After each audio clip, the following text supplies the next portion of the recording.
Skont ċifri tal-Uffiċċju Nazzjonali tal-Istatistika l-NSO ħareġ li sa Novembru ta' din is-sena kien hemm żieda kemm fid-dħul kif ukoll fin-nefqa rikurrenti tal-Gvern. F'dawn iċ-ċifri ħareġ li dħul tal-Gvern fl-ewwel 11-il xahar tas-sena kien jgħott għal iżjed minn 5 biljun u 100 miljun euro. Skont dawn iċ-ċifri ħareġ li bejn Jannar u Novembru ta' din is-sena f'dak li għandu x'jaqsam dħul kien hemm żieda li taqbeż in-nofs biljun euro meta mqabbel mal-istess perjodu is-sena li għaddiet. Dan id-dħul rikurrenti żdied fuq is-sena ta' qabel minħabba li hawn aktar nies jaħdmu u l-inqas rata ta' qatt fl-istorja.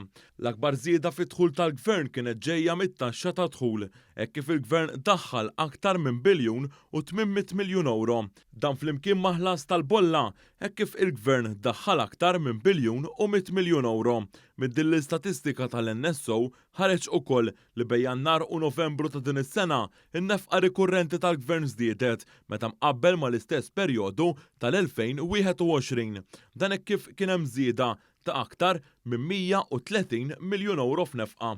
Din in-nefqa kienet tinkludi aktar minn 140 miljun euro biex il-prezzijiet tal-enerġija f'pajjiżna jinżammu stabbli fi żminijiet ta' kriżi internazzjonali bla preċedent, kważi 50 miljun euro aktar fi ħlasijiet biex jistimulaw l-ekonomija u żieda ta' kważi 40 miljun euro aktar fil-benefiċċji soċjali.